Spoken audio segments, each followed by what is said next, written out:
Kita ko na ko, andyan yata si VP Sara, andyan si Bongo nakapasok na. Ang penalty nito ay 4 na taon nata na kulong. Who gave you the order? I take my orders from the Chief of the Philippine National Police. So, Chief PNP. Ang ano po namin is really to assist ang PCTC po. Kaya nga. Oh, PCTC, did you or did you not give the order to General Marbil? No. No. So, General Marbil, are you lying? General Torre, may violation ho ba sa arrest ni former President Duterte?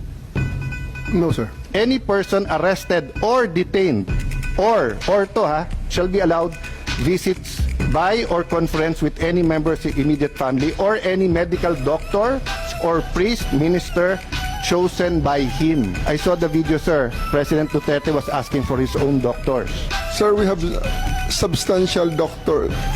Ang sabi kasi dito, his choice, hindi nyo choice. I saw the video wherein you're saying 2-star, ako na nagdedesisyon, I will not allow VP Sara in. Tama? Yes, sir.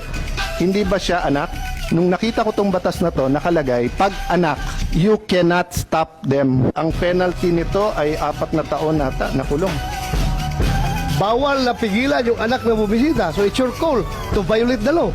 Yung Dr. Suba ni President Duterte certified him fit to travel. It's not part of the procedure for his private doctors for that to do that, sir. It will be the government doctors who will be No, taking that's not it, sir. true, sir.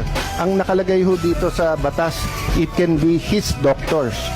Magiging inutil yung batas if you invite your doctors and then they cannot certify. So, mangyayari nun, if they certify hindi pwede, sinertify ng gover doctor pwede, korte ang magsasabi at kakasuhan yung doktor na nagkakamali. But if you tell me, sir, okay naman siya, o tignan mo. The law is clear eh. Hindi naman ikaw magsasabing sufficiente, hindi.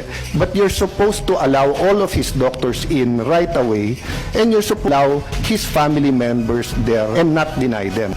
So, who give the order? Sino nagbigay sa'yo ng order?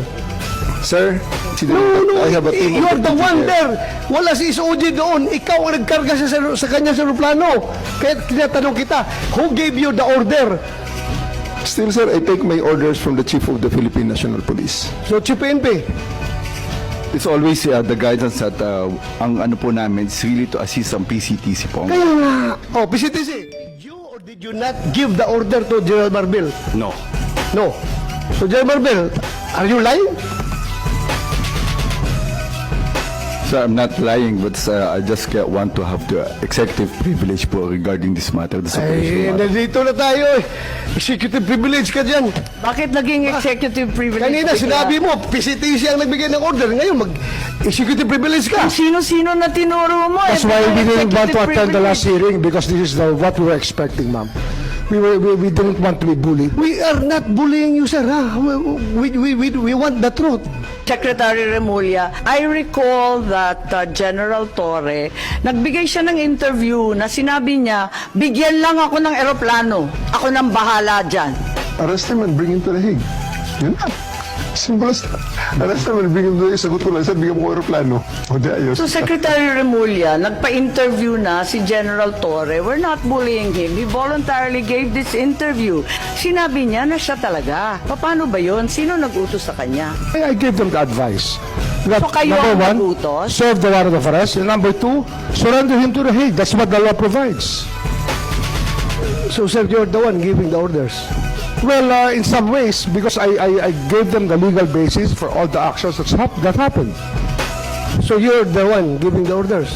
If I have to be the one, then if I am the one No, sir. that is referred to, I will admit it.